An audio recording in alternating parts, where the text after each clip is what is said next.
55 años. Dije, bueno, Dios, gracias porque tengo 55 años y me tienes aquí.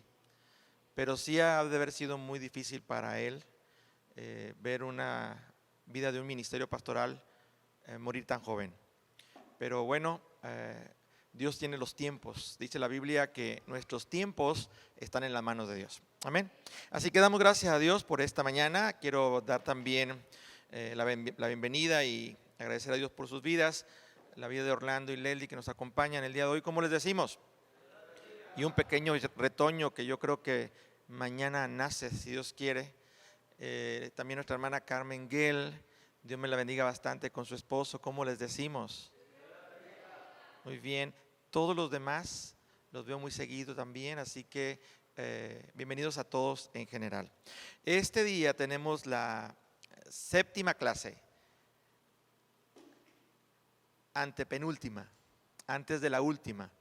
Y ustedes se han dado cuenta que desde que iniciamos la primera clase que tuvimos, la primera enseñanza fue el principio de primero Dios. Después fue a un grado mayor, donde hablamos que lo mejor era para Dios. Lo tercero que hablamos fue el principio de la multiplicación y la provisión. Después hablamos el principio de la prueba. Después hablamos del principio de la felicidad. Después hablamos del principio de la avaricia contra la generosidad. Y hoy el principio de lo temporal y lo eterno. El principio de lo temporal y de lo eterno.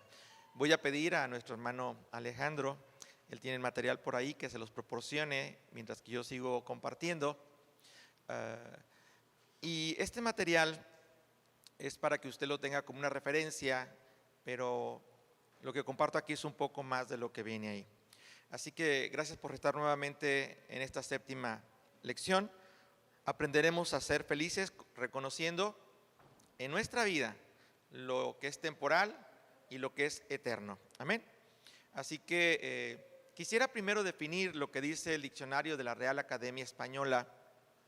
Definir qué es temporal y qué es eterno. Yo sé que entendemos que temporal es algo que es pasajero y eterno es algo que no termina, es algo que es para siempre.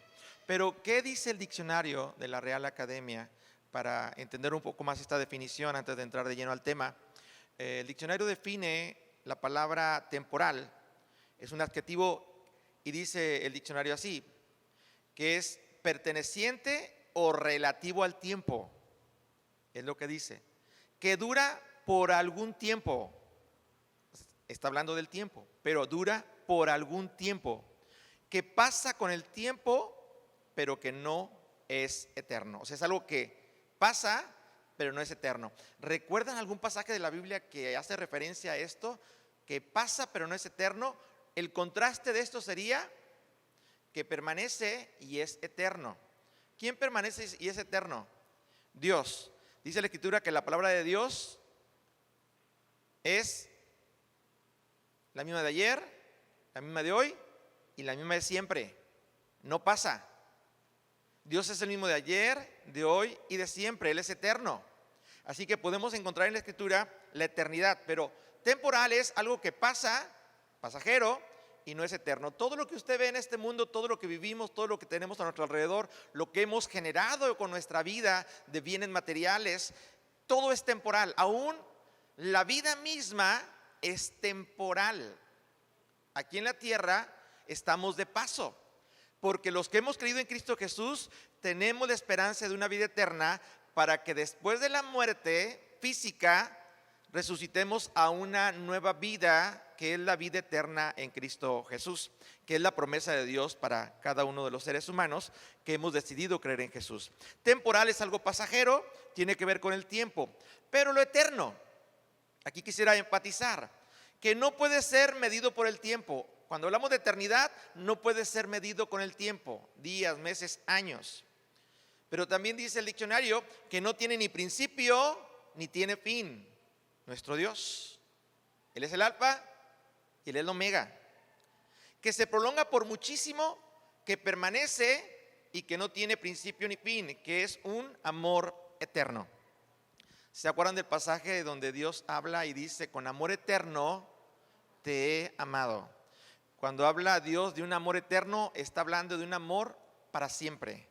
Nos amó porque de tal manera, dice, amó, pasado, Dios al mundo entero, nos sigue amando ahora y nos seguirá amando eternamente. El amor de Dios es eterno. El amor humano no es eterno, es temporal. Hoy te puede decir alguien, te amo, y mañana te puede decir, ya no te amo.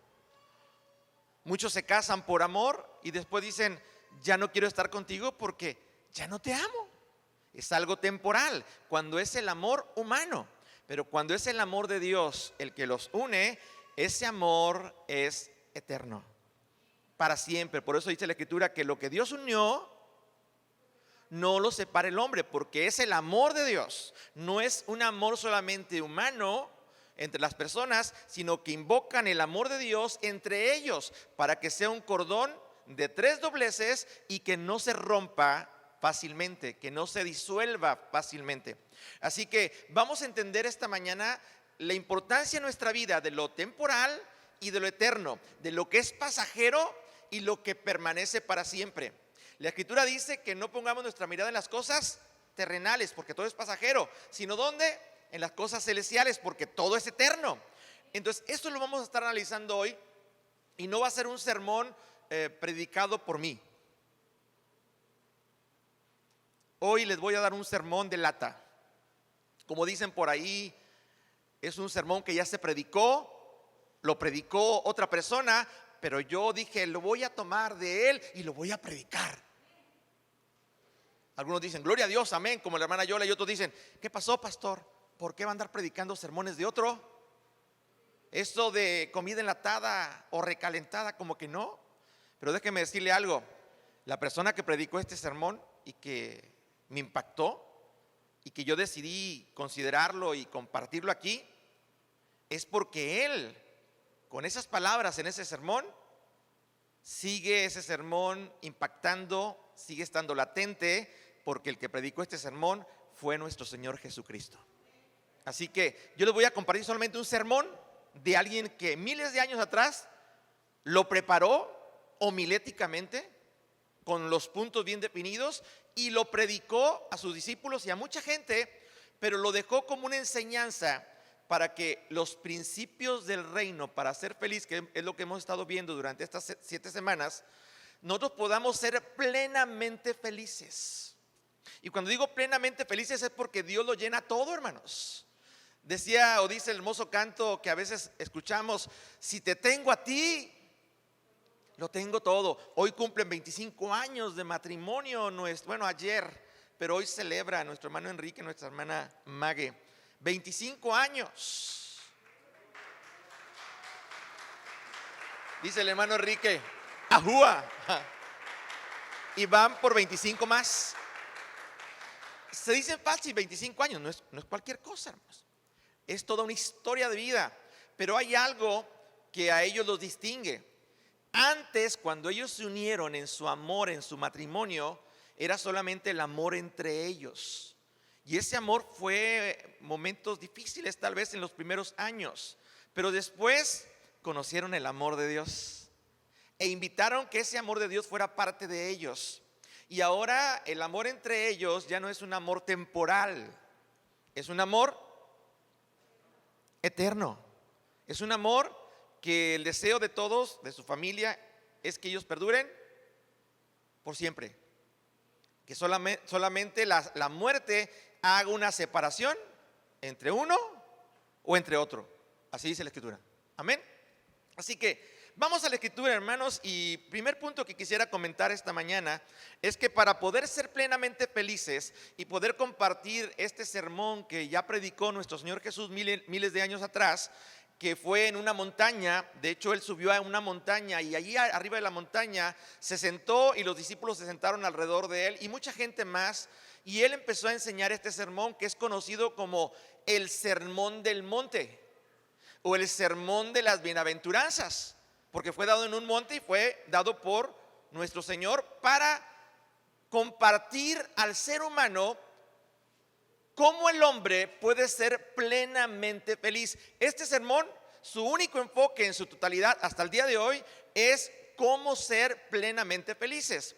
Aunque yo ya he compartido desde el Génesis en todas estas semanas y alrededor de toda la Escritura, lo que Dios espera que hagamos para ser plenamente felices, que son principios, este séptimo principio es fundamental, porque es Jesús mismo quien nos dice cómo debemos de vivir o actuar para poder ser plenamente felices. En otras palabras, bienaventurado, dichoso. Una persona bienaventurada es una persona que se siente bendecida o que ha sido bendecida. Es una persona que manifiesta su felicidad independientemente de cualquiera que sea su situación. Es una persona que siempre está feliz.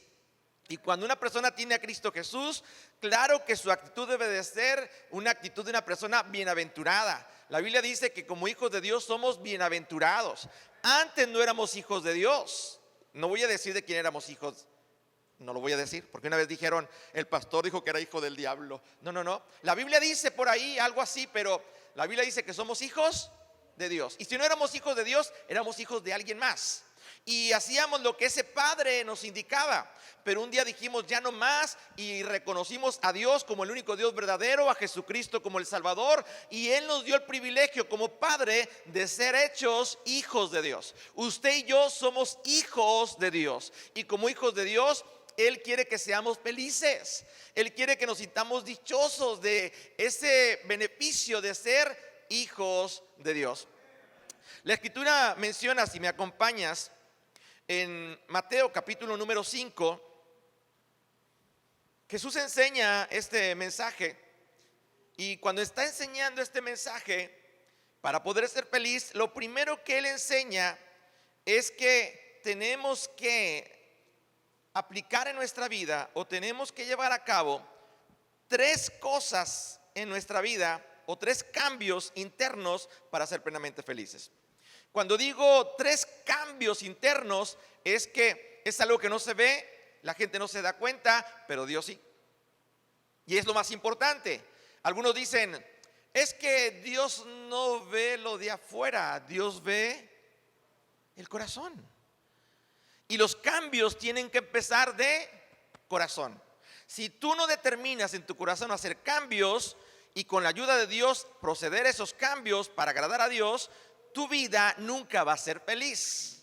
Lo primero que tienes que hacer es hacer cambios. Una persona que vive alejada de Dios y no decide hacer cambios de corazón, aunque venga a la iglesia, aunque pertenezca a una organización religiosa, aunque pertenezca a un grupo celular, aunque esté en algún ministerio, si esa persona no ha reconocido su necesidad de hacer cambios para ser feliz, aunque esté en la iglesia, no va a ser feliz. Hay personas dentro de la iglesia que no son felices, y en lo externo se refleja en sus actitudes, en sus palabras, en sus acciones. Eso lo vamos a ver más adelante. Pero quisiera hablar del primer cambio que tenemos que hacer interno, y que es fundamental. Si no hay ese cambio en nuestra vida, los demás no van a poder llevarse a cabo. Y lo que Dios espera de nosotros como una consecuencia de estos cambios, que es una vida nueva, no va a producirse. Cuando hablo de 3 cambios, implica una vida que no está fundamentada en los principios de las Escrituras, en los principios de Dios, sino que está fundamentada en lo que la persona piensa o cree. El día de ayer en la fraternidad, que por cierto estuvo muy hermosa, hubo algunos muchachos que pasaron al altar, y hubo muchachos que pasaron al altar con una convicción, convencidos que tenían que empezar de nuevo, que había áreas en su vida que estaban tal vez en una condición que no los ayudaba a avanzar en su desarrollo como cristianos, en su vida como creyentes, en agradar a Dios, y decidieron venir al altar. Como el hijo pródigo volvió a su padre y le dijo: Padre, ¿qué estoy haciendo acá lejos de ti, cuando en mi casa con mi padre hay abundancia de pan? Iré a mi padre y le pediré perdón, y empezaré de nuevo en la casa de mi padre. Y muchos jóvenes pasaron para empezar de nuevo. El hacer cambios implica empezar de nuevo. No puedes empezar de nuevo si no hay cambios. La Biblia dice que los que estamos en Cristo ahora somos nueva criatura. Hay un cambio, tiene que haber una transformación. Se le conoce como conversión. Hemos sido transformados de una vida apartada de Dios a una vida que se acerca a Dios, una vida que satisface los deseos de la carne a una vida que desea satisfacer los deseos de Dios. Y sigue luchando esa vida entre su carne y la naturaleza de Dios, pero al final de cuentas Dios nos da de su presencia para vencer a nuestra carne y poder agradar a Dios. Nadie en el mundo puede decir que es perfecto, que es una persona que no ha cometido pecado, que no tiene errores. La persona que diga eso, esa persona no va a ser feliz. Y ahorita se lo voy a explicar. Lo primero que tenemos que hacer, dice la Escritura, hablando el Señor Jesús en este sermón, es que tenemos que reconocer que somos pobres. A ver, pastor, ¿pero cómo? Si durante 6 semanas nos ha enseñado que Dios es un Dios que bendice, que nos enriquece, que nos prospera, ¿cómo ahora nos va a decir usted que tengamos que reconocer que somos pobres? Vaya conmigo a Mateo capítulo 5, verso 1. Dice la Escritura, hablando el Señor Jesús: abriendo su boca les enseñaba diciendo: bienaventurados los pobres en espíritu, porque de ellos es el reino. ¿De dónde? De los cielos. Y ya mencioné que la palabra bienaventurado tiene que ver o describe a una persona afortunada, alguien que experimenta una felicidad extrema, alguien que recibe una bendición o una bendición que es un deseo o una expresión o un regalo para beneficiar a otro. Pero también mencioné que lo que se tiene que hacer es un cambio, y el primer cambio es reconocer que somos pobres. Y esto tiene que ver no con una pobreza como el mundo la describe, una pobreza en cuanto a las cosas materiales o en cuanto a lo físico. Dice una pobreza en el espíritu. Y no es ser pobres en el Espíritu Santo, tampoco lo malinterprete, lo voy a explicar. Pobre en el espíritu tiene que ver el que reconocemos nuestra necesidad de Dios y reconocemos que somos trapos de inmundicia, que somos pecadores, que en esta naturaleza, mientras que andemos en esta naturaleza humana, tenemos una lucha con el pecado y pecamos. Porque si alguno no peca en la acción, peca en el pensamiento. Y si no peca en el pensamiento, peca en la omisión. Alguien podría decir: pero es que yo no pequé el día de hoy. Por cuanto no hiciste lo que debías hacer y que sabías que tenías que hacerlo, eso es pecado. Es pecado de omisión, el que Dios nos llama a hacer algo y no lo hacemos. O pecado de acción, que es cuando hacemos las cosas. O como dije al principio, el que reconozcamos que nuestra naturaleza es pecaminosa. Pablo lo describe así, diciendo: por cuanto no hay justo ni aun uno, por cuanto todos pecamos, todos estamos separados de Dios. Gracias a nuestro Señor Jesús, que vino y Dios cargó en él el pecado de todos nosotros. Él fue el puente, él fue el que vino a restablecer una comunión con el Padre. Y gracias al perdón que Dios nos da a través de Jesucristo, de su sacrificio, hoy podemos decir que estamos limpios, que Dios nos limpió. Pero mientras que estemos en esta naturaleza, tenemos que seguir limpiándonos. No podemos decir: ya soy limpio y ya no estoy sucio. No, mientras que estemos en el mundo, nos vamos a ensuciar. Le voy a preguntar: cuando llueve, cae el agua del cielo sobre justos y sobre injustos, y el agua humedece la tierra, moja las calles.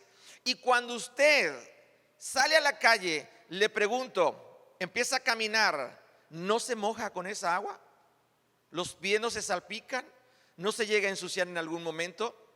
Cuando nosotros caminamos en este mundo, por el simple hecho de estar en este mundo, estamos expuestos a ensuciarnos todos los días. Y todos los días tenemos una necesidad de ser limpios. Por eso todos los días tenemos que buscar a Dios. Y cuando hablo de una pobreza espiritual, es que yo tengo que reconocer que he pecado, que soy un pecador, que le he fallado a Dios, que soy imperfecto. No pensar que soy una persona que no necesita a Dios. Una persona que no es pobre en el espíritu no busca a Dios porque siente que ya es una persona que cumple todos los requisitos según las Escrituras. Van al extremo, piensan que han cumplido toda la ley. porque ahora están en la gracia, y en la gracia pues la ley ya pasó, lo hemos explicado en las lecciones anteriores, y ya no hay ese deseo de buscar a Dios, porque en realidad se sienten la última Coca-Cola. ¿De dónde se dicen? Del desierto. Se sienten que su vida espiritual es lo máximo. Eso es no ser pobre en el espíritu.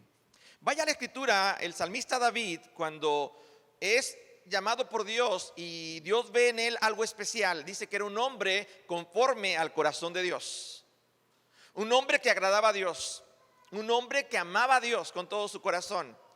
Pero ese hombre, estando en la tierra, estando Dios con él, le falló a Dios, pecó contra Dios. Hizo lo que sabía que no debería de hacer y lo hizo. Pero lo hizo, dice la escritura, porque él estaba en una condición en la que en lugar de estar activo, estaba ocioso. Y al estar observando lo que no debería observar, cayó en la tentación. Posteriormente lo vio, lo pensó, lo deseó y después lo accionó. Y cometió el pecado que posteriormente a él le cuesta lágrimas, muchas lágrimas. Dice este pasaje que cuando él tiene esa experiencia, él llega el momento en la que reconoce su pecado y le dice al Señor lo siguiente, Salmo 51, verso 3, porque yo reconozco mis rebeliones y mi pecado está siempre delante de mí. Contra ti solo he pecado. ¿Y qué dice? Y he hecho lo malo delante de sus ojos. Hermanos, ¿quién era David? El rey de Israel, el que Dios escogió. No había otro hombre mejor como David para que Dios lo escogiera para ser el rey de Israel. El mejor rey que ha existido en la historia de Israel, a pesar de sus errores. Pero eso no lo hizo a él sentir que no tenía errores y no tenía por qué decirle al Señor su pecado.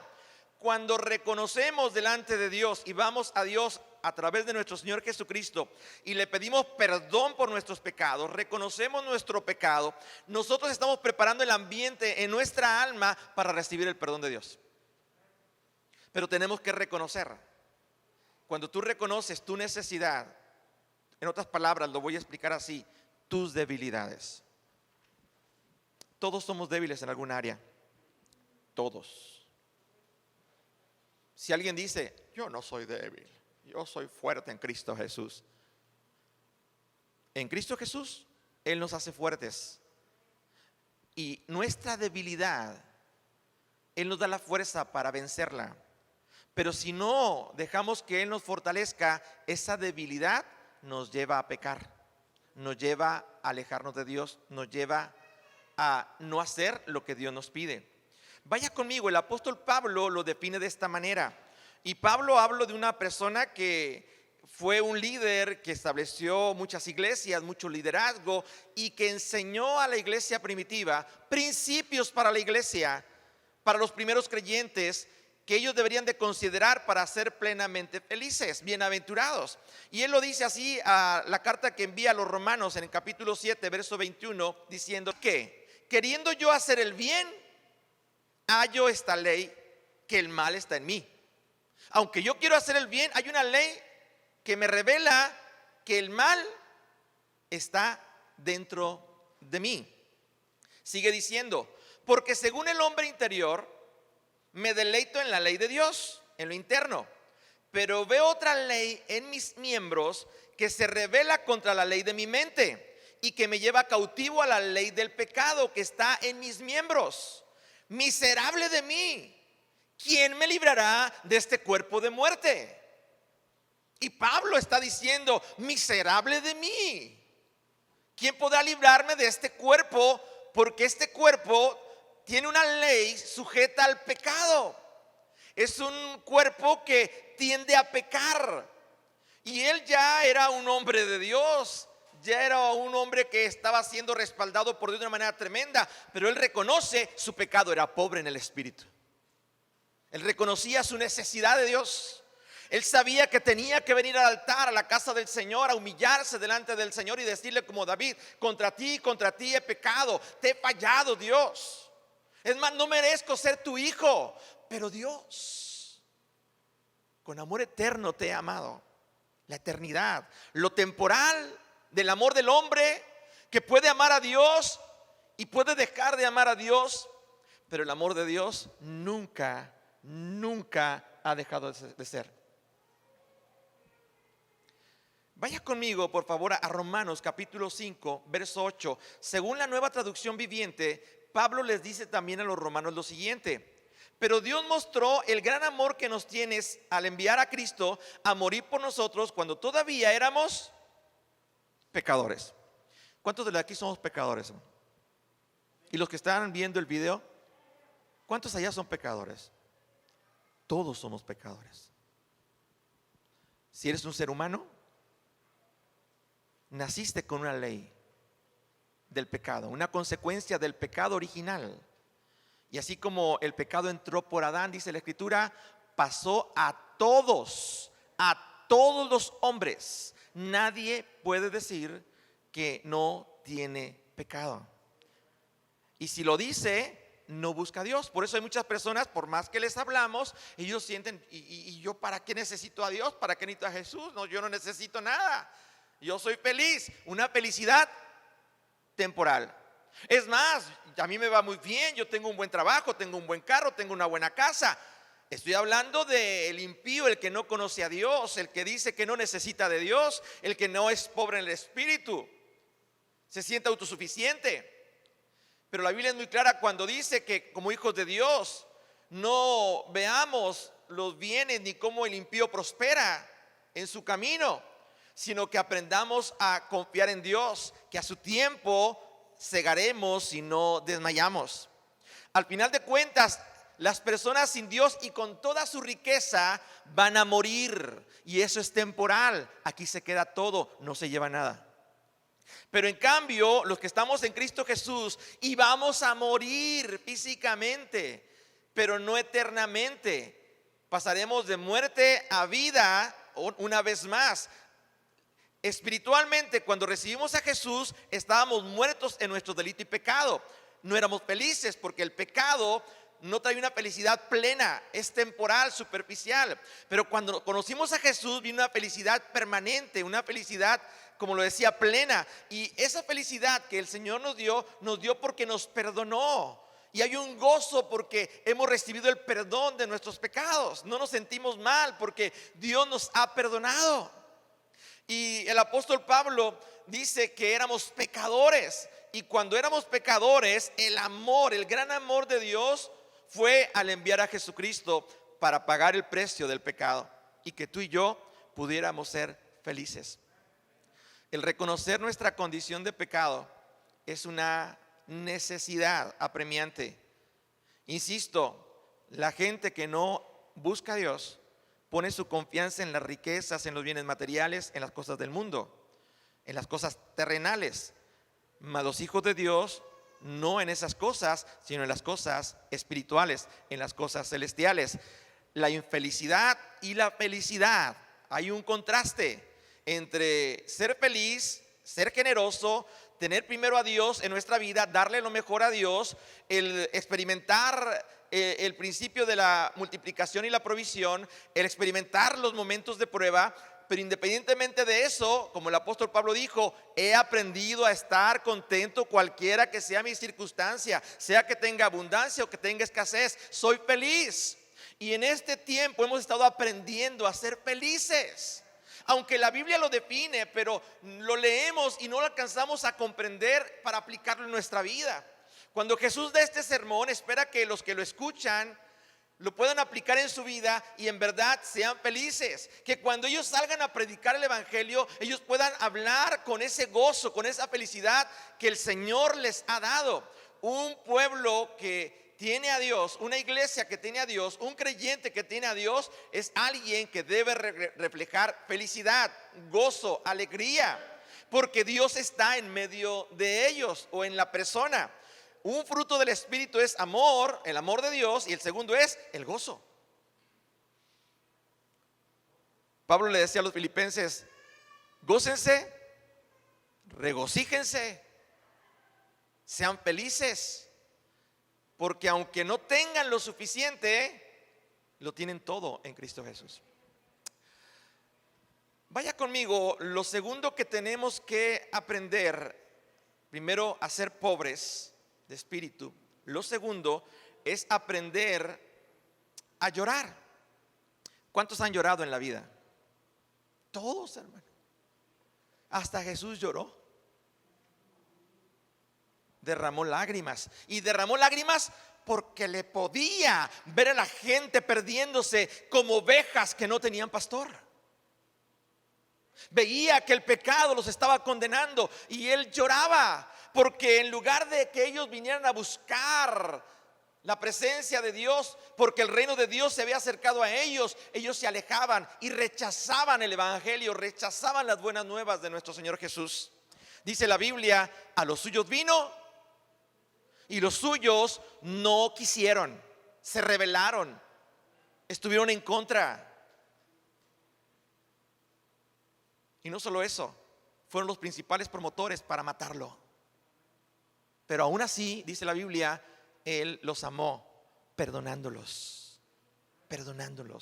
El amor de Dios va más allá de lo que el amor humano puede entender. El amor de Dios supera todo pensamiento humano.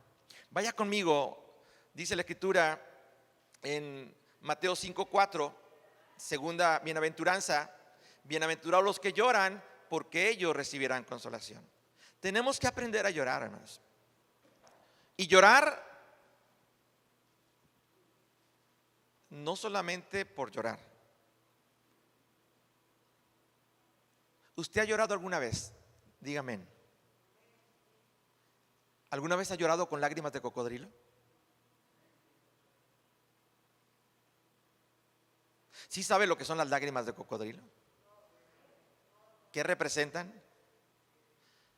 Que son lágrimas que salen, pero no los mueve ningún sentimiento. No hay algo que en realidad esas lágrimas estén provocando algo en su interior. Las lágrimas son el resultado de nuestro reconocimiento de nuestro pecado. Tenemos que llorar, como el salmista David decía: he pecado contra ti, Señor. Y que nos pueda y derramar lágrimas. A veces las personas me han preguntado, cuando son primerizas al venir a la casa de Dios, a la iglesia, y me dicen: pastor, es que yo no quiero pasar al altar porque pues yo no quiero llorar. Y todos los que pasan al altar lloran. Y le digo: ¿y por qué cree que lloran? Si usted pasa al altar también va a llorar, pero ¿por qué cree que lloran? Porque cuando vienen al altar han reconocido algo de parte de Dios. Han reconocido que Dios les está diciendo que necesitan hacer un cambio en su interior. Y vienen al altar llorando, pidiéndole perdón al Señor. Hermanos, cada vez que venimos a la iglesia, deberíamos de pasar al altar a pedirle perdón por nuestros pecados. Pero a veces nuestro orgullo, nuestra autosuficiencia nos hace sentir: yo no necesito pasar al altar, yo aquí en la banca. La Biblia no dice que oremos en una banca. La Biblia dice que hay un lugar establecido por Dios, el altar, donde debemos de presentar nuestros cuerpos en un sacrificio vivo, santo, agradable a Dios. Ese es nuestro culto racional. Venimos aquí, hermanos, porque tenemos necesidad de Dios, y cuando venimos al altar presentamos nuestro cuerpo en un sacrificio, y el Espíritu Santo viene, y ese fuego del cielo viene y quema toda impureza de pecado y nos limpia. Dice la Escritura que el fuego quita toda impureza. Es como el oro que es pasado por el fuego, que quita toda impureza y hace que cuando termine el proceso sea más valioso y sea más precioso. Así es un hijo de Dios, una hija de Dios, cuando viene al altar y regresa y va otra vez a enfrentar al mundo, va con un valor más precioso, porque aunque se ha ensuciado, viene el fuego del Espíritu Santo que lo purifica y le da un valor más fuerte, un valor más grande que el que tenía antes de venir al altar. Dice la Escritura, si me acompañas a 2 Corintios capítulo 7, verso 10: Llorar es un sentimiento, hermanos, como consecuencia directa de reconocer o aceptar nuestra condición de pecado o de pobreza espiritual. Pablo le dice a la iglesia que está en Corinto lo siguiente: pues la clase de tristeza que Dios desea que suframos nos aleja del pecado y trae como resultado salvación. Esa tristeza hay otra palabra que la Biblia menciona y dice que cuando predicó Pedro ese primer sermón, los primeros sermones que Dios le permitió compartir lleno del Espíritu Santo, dice que la gente que lo escuchaba se compungía, pero solamente así. ¿Se compungía de qué? De corazón. Había un reconocimiento de que había una necesidad de pedir perdón. Y cuando ellos pedían perdón, lloraban. Hermanos, cuando le hemos fallado a nuestros padres, cuando éramos niños, hicimos algo indebido, hicimos algo que estaba mal y que ellos nos habían dicho que eso no lo hiciéramos, que tuviéramos cuidado, y ellos nos llamaron la atención y nos disciplinaban. ¿Y qué hacíamos nosotros? ¿Cuál era la reacción normal? Cuando reconocíamos que hicimos algo mal y queríamos que no nos castigara, que no nos dejara, que nos dejara salir a jugar, que no nos encerrara castigados, ¿qué hacíamos? Le pedíamos perdón. Y le pregunto, ¿llorábamos o no llorábamos? ¿Usted nunca le lloró a sus padres para pedirles perdón por algo que hizo cuando era niño? Todos hemos llorado. Todos. La Biblia dice que si no somos como niños, no podremos entrar al reino de los cielos. Y tiene que ver con aprender a acercarnos a Dios como nuestro Padre, nosotros como niños, y decirle perdón. Un niño que sabe que si no pide perdón, no lo van a dejar salir a jugar a la calle. No lo van a dejar jugar ahora en nuestro tiempo con el celular o con el Xbox o con lo que usted quiera de los tiempos modernos. Y con tal de que vuelva a tener lo que un día se le dijo que no lo tendría ya, pide perdón, derrama lágrimas y reconoce que hizo mal. Las lágrimas, el llorar es una consecuencia. Dice el apóstol Pablo que esta tristeza que Dios permite en nosotros cuando reconocemos nuestra condición de pecado y venimos y le pedimos perdón, eso es para la salvación de nuestras almas. Imagínese hasta dónde trasciende. Si yo no me arrepiento, entonces mi alma se pierde, voy a morir eternamente. Pablo está diciéndole a los corintios esto, y él reconoció en su momento que él en sus miembros tenía el pecado y que quién podría librarlo de esa condición. Pero eso no lo limitaba a seguir compartiendo, a seguir predicando, porque el pecado no te puede limitar cuando sabemos que Cristo Jesús te limpió de ese pecado y Él te pide que vengas a Él y reconozcas tu pecado y le pidas perdón, y Él te va a limpiar no una vez, te va a limpiar 2, 3, 4, las veces que sean necesarios. Ahí sí estás en el tiempo de la gracia. Porque si no estuviéramos en el tiempo de la gracia, en cuanto al perdón de pecados, moriríamos sin remedio. Porque la paga del pecado, muerte. Mas el regalo de Dios, la bendición, la bienaventuranza, lo que nos hace felices, es vida eterna en Cristo Jesús. Vida eterna en Cristo Jesús. Así que Pablo sigue diciendo a los corintios: no hay que lamentarse por esa clase de tristeza, pero la tristeza del mundo, a la cual le falta arrepentimiento, resulta en muerte espiritual, lágrimas de cocodrilo. La tristeza del mundo, la cual le falta arrepentimiento, dice Pablo, resulta en muerte. No una muerte física, espiritual. Si no hay arrepentimiento porque le fallamos a Dios, si no hay una pobreza, un reconocimiento de pobreza espiritual y venimos al altar de Dios, entonces estamos muriendo espiritualmente. ¿Cómo te das cuenta que estás muriendo espiritualmente? Un muerto ya no siente nada. Y como ya no siente nada, pues ya no llora. Un vivo siente, se duele, llora.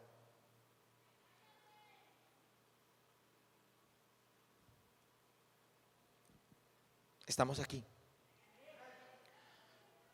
La iglesia está formada de miembros, cada uno en particular, y cada miembro tiene una necesidad de llorarle a Dios. Recuerdo aquellos tiempos de mi cristianismo de juventud, en la iglesia donde yo fui por primera vez. Llegaba el tiempo después de la palabra y no era la música lo que se escuchaba, hermanos. Eran las lágrimas, el llanto abierto de cada uno de los que nos sentábamos en la banca y salíamos de la banca al altar corriendo para ser los primeros, para que nos dejaran lugar, porque después ya no había lugar, se llenaba. Pero aquí todos llorando. Nos levantábamos con los ojos hinchados. Es más, había hermanas que ni se les veían los ojos, de tanto que lloraban, se les cerraban los ojos. Y es el mejor sacrificio de adoración que Dios recibe cuando alguien viene delante de Él y se humilla. Porque Dios no desprecia el corazón contrito y humillado. Nunca lo hará cuando derramas lágrimas, porque tú reconoces que necesitas perdón y necesitas de Dios. Dios va a aceptar tu sacrificio. Te vas a presentar como un sacrificio vivo. Dios te va a santificar, Dios te va a limpiar y Dios te va a perdonar. Y nadie te puede decir: tú eres un pecador, tú pecaste, yo te vi. Hay un acusador todos los días que te señala y que te está diciendo: eres un pecador, tú no eres digno. Pero hay alguien que todos los días también sale a tu defensa y te dice: tú has sido limpio con mi sangre. Fue mi sangre la que te limpió, y nadie tiene el derecho de señalarte o de juzgarte por tu pecado. Por cuanto yo te perdoné, eres libre de ese pecado. ¿Cuántos dicen amén? Vaya conmigo, por favor, a el tercer punto que tenemos que darle importancia y que tenemos de alguna forma que cambiar en nosotros. Tenemos que cambiar esa necesidad que tenemos de que Dios se manifieste en nuestra vida, porque le necesitamos por nuestro pecado. Segundo, llorar por nuestro pecado. Y tercero, ser manso y humilde. ¿Qué es ser manso? Es ser humilde. Vaya conmigo, por favor, a la Escritura. Después de que el Señor Jesús da esta tercera bienaventuranza: bienaventurados los mansos, porque ellos recibirán la tierra por heredad. Una persona humilde recibirá la tierra por heredad. Un manso, una persona humilde, es la que no tiene orgullo. Su ego no está por encima de lo que Dios está pidiendo. Y aunque sea un rey, arroja su corona delante de Él y se humilla delante de Él. Echa su ego, echa su posición. ¿Quiénes somos nosotros para no postrarnos delante de Él? Cuando Jesús mismo, siendo un rey, dejó todo, dejó su corona, dejó su trono, lo dejó todo para venir y humillarse en este mundo y morir en una cruz por amor a nosotros. ¿Quiénes somos nosotros para no humillarnos delante de Él y doblar nuestra rodilla? Dice la Escritura que cuando Él fue levantado y le dio la victoria frente a Satanás, dice la Escritura que Él triunfó sobre la muerte y también fue y exhibió públicamente a Satanás y a todos los que le sirven, triunfando sobre ellos en la cruz. Y anuló un acta que era un decreto que era contraria contra nosotros, la muerte, y la anuló para darnos vida. En ese momento, cuando Él toma esa determinación, estamos viendo el amor de Dios. Hermanos, el ser humilde es dejar a un lado nuestro orgullo. No es que Dios conoce. ¿Por qué no paso?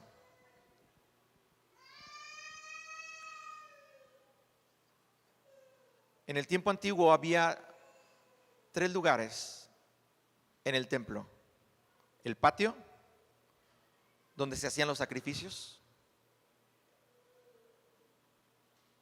el lugar santo, donde estaban los panes, el candelero o el candelabro, siempre encendida la luz, donde el sacerdote podía entrar todos los días, y había el lugar santísimo, donde nomás podía entrar una vez al año, para ofrecer en sacrificio un cordero,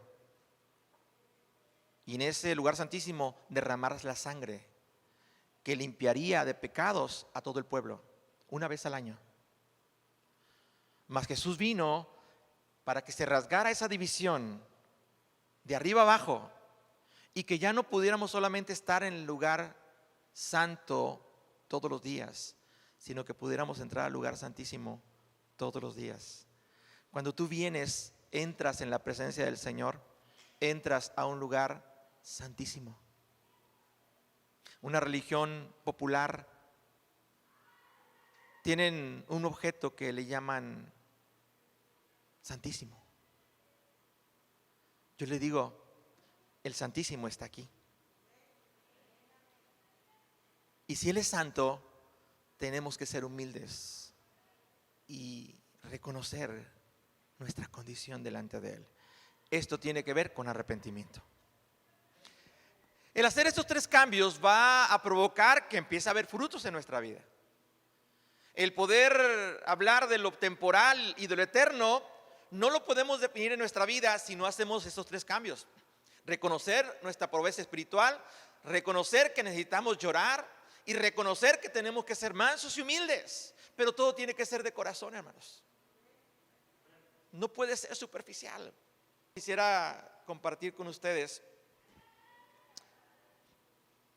lo que dice Efesios capítulo número 2, verso 8 y 9. Ser humilde requiere humillarse ante Dios, hacer a un lado nuestro ego. Y Pablo lo define así a la gente que se congrega en la iglesia de Éfeso, diciéndoles: Dios los salvó por su gracia cuando creyeron. Por el simple hecho de creer fueron salvos. Ustedes no tienen ningún mérito en esto.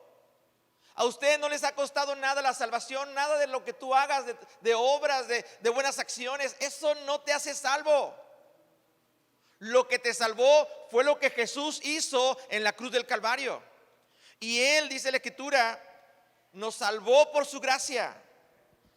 Es un regalo de Dios. La salvación no es un premio por las cosas buenas que hayamos hecho. Así que ninguno de nosotros puede jactarse de ser salvo. Ninguno de nosotros puede decir: yo soy salvo porque yo voy a la iglesia Príncipe de Paz. Yo soy salvo porque yo estoy participando en el grupo de alabanza. O yo soy salvo porque estoy en el grupo de panderos. O yo soy salvo porque soy el pastor o estoy predicando. No, nada de lo que hacemos nos da la salvación.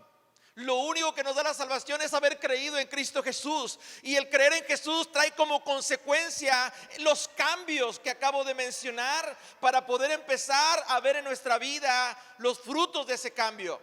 Y Jesús en estas bienaventuranzas sigue mencionando más bienaventuranzas, pero menciona 4 que tienen que ver con el resultado de los cambios que provocamos cuando decidimos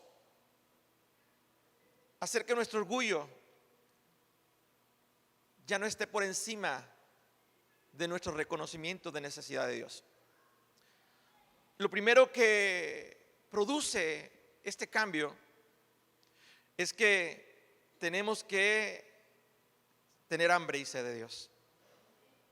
Los cambios internos van a reflejarse en cambios externos. Tener hambre y sed de Dios. Mateo 5:6, el Señor Jesús dice: bienaventurados los que tienen hambre y sed de justicia, porque ellos serán saciados. ¿Recuerdan la experiencia de la multiplicación de los panes y los peces? Comieron hasta saciarse. ¿Quién los alimentó? Dios. ¿A quién usó Dios? A los discípulos. ¿Qué fue lo que Dios hizo solamente para que eso fuera una realidad? Que los discípulos creyeran, porque ¿se acuerdan que Andrés y Felipe ellos no entendían y no creían? Ellos decían, esto no es suficiente. Pero para probar la fe de ellos, les dijo, denles vosotros de comer. La gente en el mundo tiene hambre y sed de Dios, hermanos, más en este tiempo. Y nosotros que estamos aquí tenemos que aceptar nuestra necesidad de alimentarnos de Dios. Jesús dijo, no solo de pan, sino de toda la palabra que sale de la boca de Dios. Hermanos, cuando tú vienes a la iglesia, vienes a alimentarte de Dios. Vienes a alimentarte de la palabra de Dios. Y la necesidad de hambre y sed de Dios es que yo necesito buscar a Dios. El primer cambio que surge cuando tú reconoces tu pecado y decides tener un arrepentimiento es que quieres ir a la iglesia todos los días, quieres ser parte de cualquier ministerio con el tal de hacer algo en la iglesia, quieres ser parte del cuerpo de Cristo y demostrar que eres una nueva persona, que una persona que antes no amaba a Dios ahora demuestra que ama a Dios. Eres la primera persona que viene al altar y la última que se levanta del altar, porque está el amor de Dios latente. Está el primer amor. El primer fruto es buscar a Dios. Una persona que no ha hecho estos cambios no busca a Dios como una prioridad. Una persona que ha hecho estos cambios busca a Dios como una prioridad. Mas buscad el reino de Dios primero y su justicia. Todo lo demás vendrá como añadidura. Y dice la escritura, Juan mismo, el discípulo amado de nuestro Señor Jesús, en 2 de Juan capítulo 1 verso número 6, y este es el amor, que andemos según sus mandamientos. Antes no andábamos en sus mandamientos y no teníamos amor. Hablo del amor de Dios, era el amor temporal. Pero ahora, cuando hacemos esos cambios, deseamos andar en sus mandamientos, obedeciendo su palabra, y andamos en amor, porque tenemos el amor de Dios y podemos compartir el amor de Dios. Acá no podemos compartir lo que no tenemos, no podemos amar si no hemos experimentado el amor de Dios. Pero aquí, como hemos experimentado el amor de Dios, podemos amar a nuestro prójimo y podemos retribuirle amor a nuestro Dios, porque le amamos no porque yo quiero amarle, sino le amamos porque Él nos amó primero. Dice la escritura, vaya conmigo por favor, hablando de este amor, que andéis en amor. Este es el mandamiento, que andéis en amor como vosotros habéis oído desde el principio. Andad en amor. ¿Cuántos de los que estamos aquí experimentamos el amor de Dios todavía? Todavía. Porque hay muchas personas que ya no lo experimentan. Amor de Dios es amar a todos, no importa quién sea. Ni la posición, nivel económico, social, espiritual. Yo amo a mi hermano porque es un hijo, es una hija de Dios.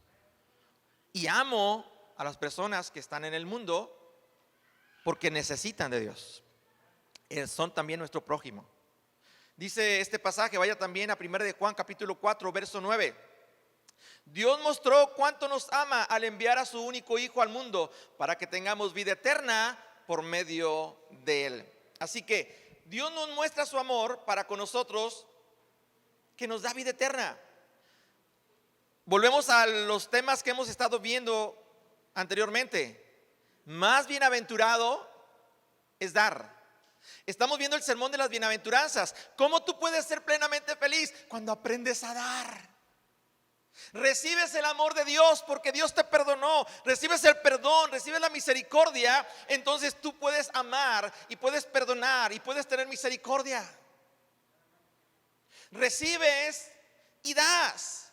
Y cuando tú das, Dios sigue dándote para que sigas dando. Y Dios te lleva de gloria en gloria, de triunfo en triunfo. Y eres un instrumento de Dios. Ser plenamente feliz es algo que atrae. Ser plenamente feliz, la gente quiere estar contigo, quiere tener tiempo contigo, quiere platicar contigo, te invita a comer, te invita a cenar, te invita a almorzar. Simplemente quiere platicar contigo, quiere contagiarse de tu felicidad. Y déjame decirte algo, la felicidad se contagia cuando hablamos del motivo de nuestra felicidad, que es Cristo Jesús. Las personas sienten la felicidad cuando les hablamos con convicción de los cambios que tuvimos que hacer para empezar a experimentar un deseo de búsqueda de Dios como una prioridad. Sobre todo, amar a Dios con todo nuestro corazón, con toda nuestra alma, con todas nuestras fuerzas. Los cambios, el primer cambio que produce, los frutos de esos cambios, el primer fruto que produce es el amor a Dios. El segundo que menciona nuestro Señor Jesús como también una bienaventuranza que provoca la felicidad, Mateo 5:7, es que aparte de manifestar esa hambre y sed de Dios, amar a Dios, buscar a Dios, también es el tener misericordia. ¿Qué es lo que pide Dios de nosotros, hermanos? Misericordia. ¿Qué pide Dios de ti? Ama la justicia, ama la misericordia. Tienes que aprender a actuar en esta nueva vida. Pablo lo define así: no vivo yo, Cristo vive en mí. Y yo, si viviera, no tuviera misericordia, como con Esteban cuando lo apedrearon, sin misericordia. Pero ahora en Cristo Jesús no puedo, porque yo debía haber muerto por mi pecado, pero Él me perdonó. Y por Él fui perdonado. Y así como Él me perdonó, yo tengo que perdonar. Misericordia tiene que ver con perdón. No la merece, perdón. Porque yo tampoco merecía el perdón. Tú tampoco merecías el perdón. Y Dios ofreció ese perdón por misericordia. Vaya conmigo, por favor, a Efesios capítulo 4, verso 32. El apóstol Pablo dice lo siguiente: antes sed benignos unos con otros, ser buenos unos con otros, misericordiosos, perdonándonos unos a otros como Dios también nos perdonó a vosotros en Cristo Jesús. Hermanos, todos ofendemos muchas veces, de palabra o de hecho, o de omisión. Cuando no invitamos a alguien a una fiesta, se ofenden porque omitimos invitarlos. Todos ofendemos muchas veces, de palabra, de hecho o de omisión. Pero dice la Escritura que aquel que es capaz de no ofender es porque ha aprendido a refrenar su lengua, ha aprendido a controlar para no ofender. Pero nosotros muchas veces hemos ofendido y debemos pedir perdón. Pero también nos han ofendido y tenemos que aprender a perdonar. Es que usted no lo conoce. Usted no la... Si supiera lo que esa persona habló de mí, hombre, es más que ni se me acerque. Pinto mi raya. Imagínese que el Señor nos diga lo que tú has hecho. Pinto mi raya. Tú no puedes acercar. Es más, no te me acerques. Pero aún así Dios dice: acercaos a mí y yo me acercaré a vosotros. Dios no te rechaza. Dios no te hace a un lado. Dios te sigue amando a pesar de nuestras ofensas. ¿Por qué no hemos de amar a los que nos han ofendido? ¿Por qué no hemos de amar a aquellos que se han declarado enemigos abiertos? Eso es andar en el mandamiento del amor. Aprender a amar aún a nuestros enemigos. Es fácil amar a los amigos, pero qué difícil es amar a nuestros enemigos. Y se puede, hermanos, de verdad se puede. De verdad se puede. Hermanos, ¿Cristo nos perdonó algunos pecados, algunos errores o todos? Nos perdonó, hermanos. Hay que perdonar igual. Muchas veces te van a ofender. Muchas veces te van a faltar el respeto.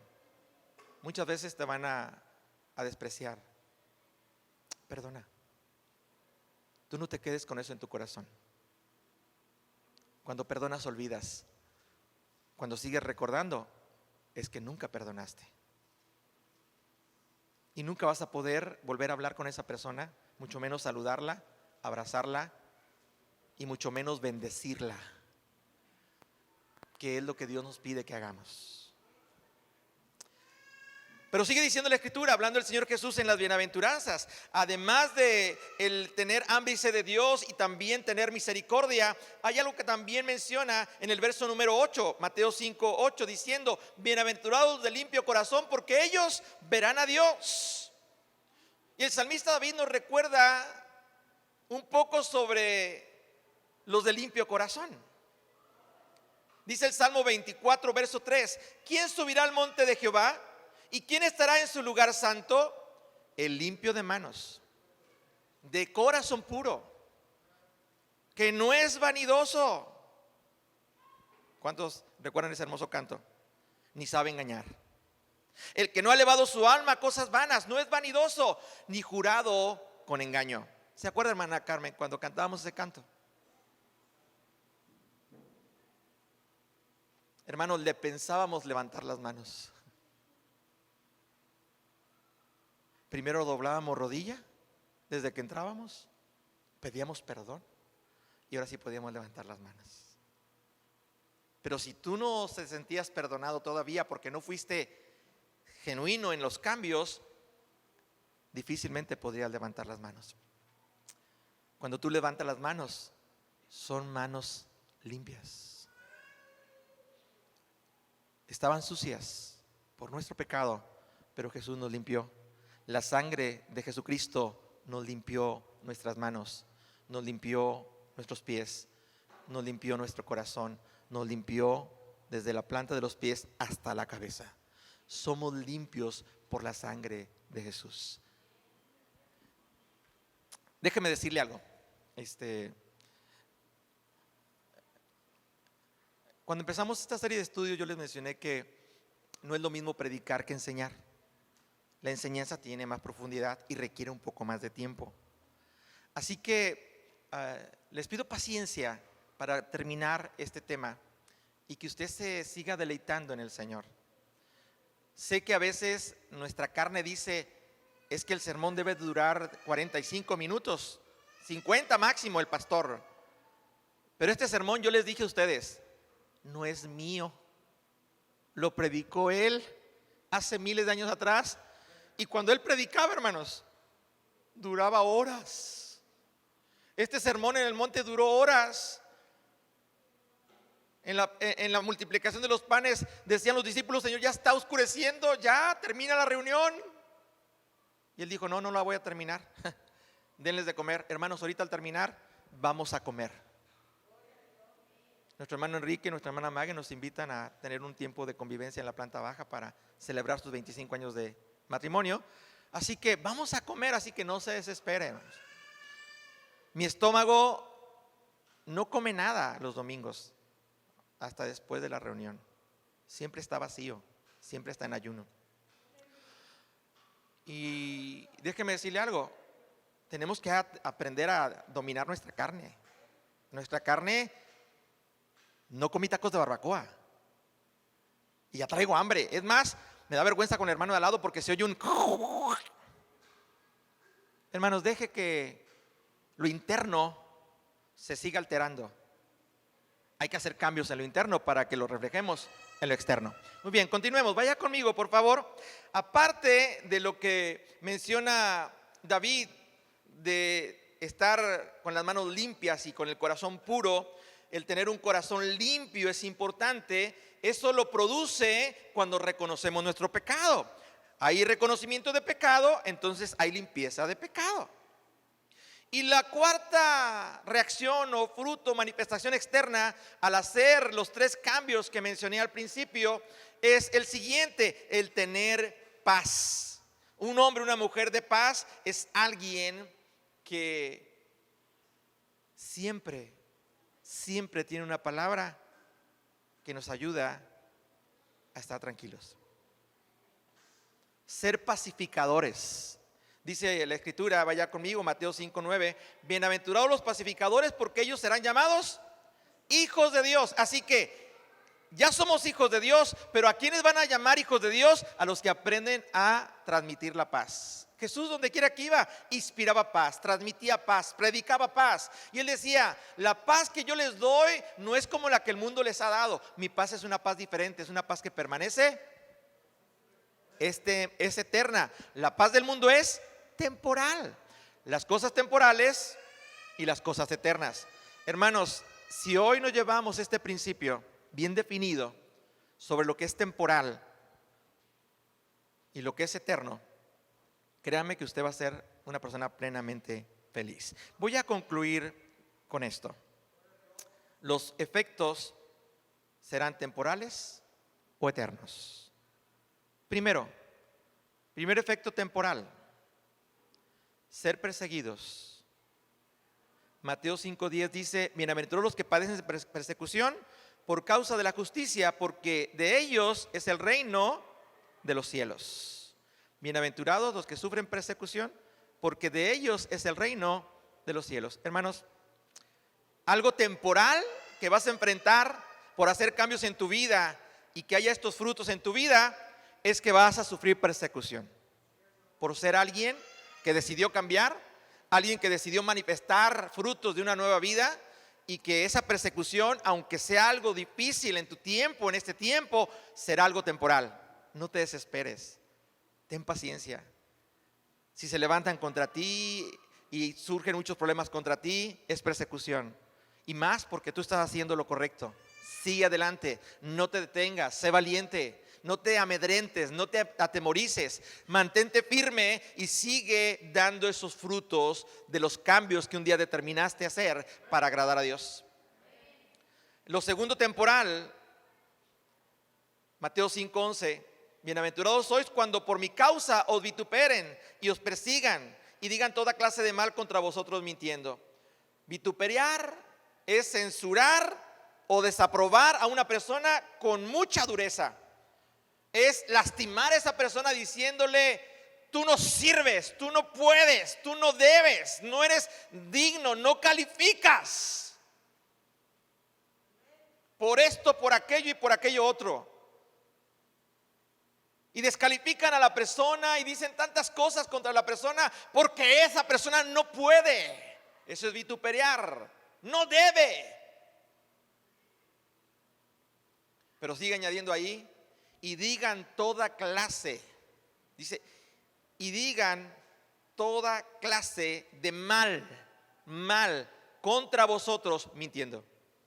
Hermanos, no hay nada más difícil que ser perseguido porque haces lo correcto, que te vituperen con dureza, pero aparte que hablen toda clase de mal mintiendo. Es sorprendente lo que yo he vivido y lo que muchos hombres de Dios han vivido. Todo tipo de mal mintiendo. Hay gente que se atreve a decir cosas increíbles, pero como dice el Señor, como cordero fue llevado al matadero y no abrió su boca. Cuando uno es sabio, sabe guardar silencio, porque al final la mentira caerá y la verdad prevalecerá. Nosotros no tenemos que hacer nada al respecto. Jesús sabía que Dios, que es veraz, actuaría en su momento y lo levantaría. No importa cuánto han hablado contra ti o han hablado de ti mintiendo, Dios va a levantarte a su debido tiempo. Si tú permaneces fiel, firme, dando esos frutos que Dios espera de ti. Es temporal el que hagan eso contra ti. Se van a cansar porque van a darse cuenta que tú sigues adelante. Tú no dejas de hablar de Dios, tú no dejas de predicar, tú no dejas de amar, tú sigues luchando. Y aunque sí reconoces tu pecado, sí, Pablo decía: de los pecadores soy el primero, sí, pero no voy a dejar de hacer aquello que Dios me llamó. Reconozco mi pecado está delante de mí, pero también sé que Dios me librará de este cuerpo de muerte a su debido tiempo. Por lo tanto, yo seguiré haciendo lo que debo de hacer y sigo siendo un siervo inútil. Eso se le llama humildad.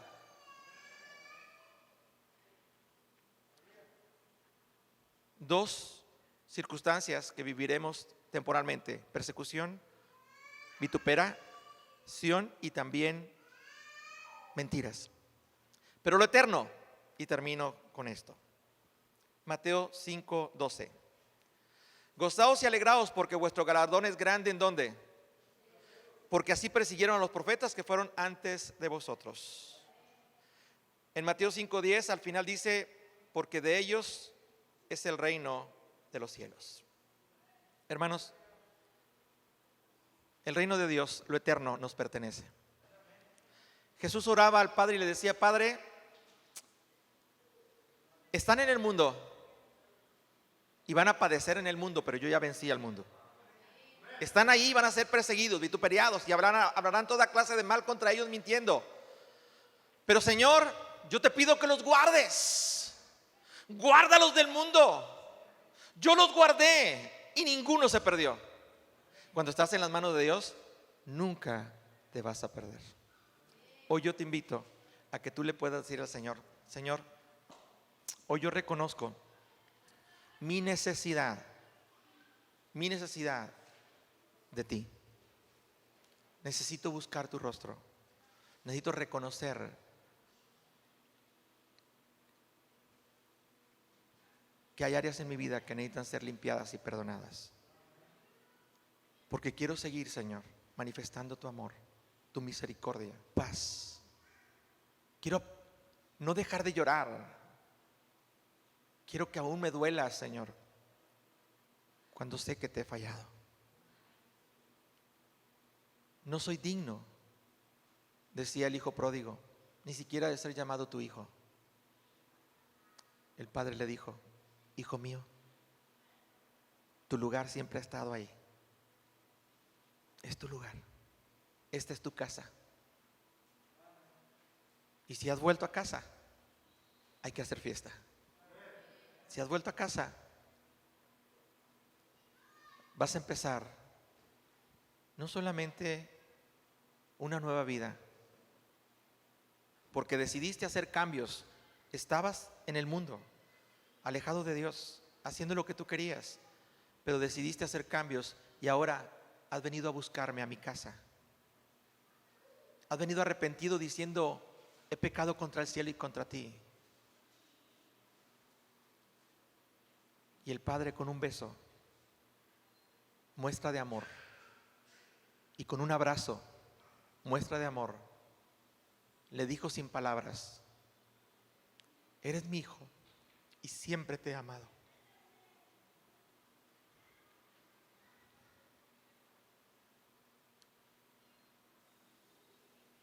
El hijo recibió esas palabras con acciones que su padre le dio. Y después de ese abrazo y ese beso, la tristeza que el hijo tenía pasó a felicidad. Y no solamente hubo felicidad en él, en su padre, sino en toda la casa. La Biblia dice que cuando un pecador se arrepiente, Dios hace una fiesta en el cielo. Tú y yo necesitamos arrepentirnos. Lo necesitamos. Porque si no es así, no podremos tener lo eterno. Seremos temporales en esta tierra. Yo te invito esta mañana a que vengas a este altar y tú le puedas decir al Señor: Señor, yo te necesito. Yo tengo hambre de ti. Tú puedes hacer de mí lo que otros dicen que nunca podré lograr. Y si tú vienes con un corazón arrepentido, humillado, sincero, Dios te va a abrazar, te va a besar y te va a poner un anillo que te va a identificar como